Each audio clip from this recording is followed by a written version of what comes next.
আজকের ঘটনাটি পাঠিয়েছি একটি আপু। আমি তার মতো করে বলার চেষ্টা করছি। ঘটনাটি ঘটেছিল তার নিজ ভাইয়ার সাথে।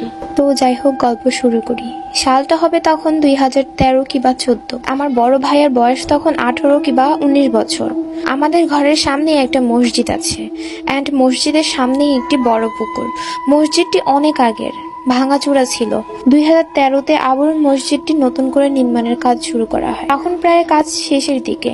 তখন একদিন আমার ভাইয়া মসজিদটির সামনের পুকুরে গোসল করতে যায়। তখন ভাইয়ার ইচ্ছে হলো যে মসজিদটির কাজ কতটুকু হয়েছে মসজিদটি দেখে আসার জন্য মসজিদে যাবে। তারপর ভাইয়া অজু করা ছাড়াই মসজিদে ঢুকে যায়। বলে রাখা ভালো, আমাদের মসজিদটিতে সবাই বলে নাকি 7টা জিন আছে। যখনই ভাইয়া মসজিদের মাঝ বরাবর গেল, হঠাৎ করে ভাইয়াকে কে যেন একটা জোরে থাপ্পড় দেয়। ভাইয়া চারদিকে তাকিয়ে কাউকেই দেখতে পায়নি। সে ভয় পেয়ে বাসায় চলে আসে। বাসায় আসার পর আম্মু দেখে যে ভাইয়ার পুরো শরীর কাঁপতেছে, এন্ড ভাইয়ার বাম গালে হাতের 5টা আঙ্গুলের ছাপ বসা। তখন আম্মু জিজ্ঞাসা করলে ভাইয়া আম্মুকে সব খুলে বলে, এন্ড আম্মু ব্যাপারটা নানুকে বলে।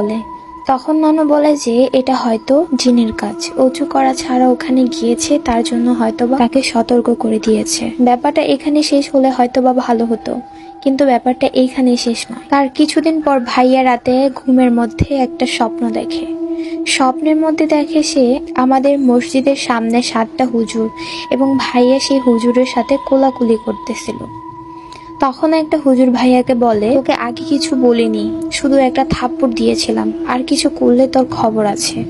এটা বলে হুজুররা চলে যায়, এন্ড ভাইয়ের ঘুম ভেঙে যায়।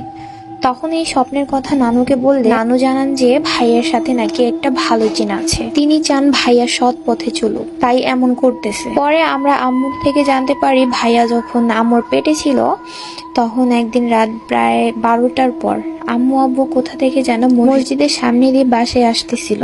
তখন তাদের নাকে নাকে অনেক সুগন্ধ আসতেছিল, মানে আতরের ঘ্রাণ আসতেছিল। আর তারপর তারা দেখতে পায় মসজিদের ভিতরে কে জানি নামাজ পড়তেছে। তার 2 দিন পরেই আমার ভাইয়া দুনিয়াতে আসে। আম্মু বলে ওই থেকে নাকি ভাইয়া ছোটবেলায় পড়তে বসলে জানালা দিয়ে আগুন দেখতো কিংবা সাপ দেখতো। আমার ভাইয়া এখন দেশের বাহিরে থাকে। এখনো বাড়িতে আসলে মাঝে মাঝে শোনা যায় ভাইয়া ঘুমের মধ্যে একা একা কার সাথে জানি ইসলামিক কথা বলে।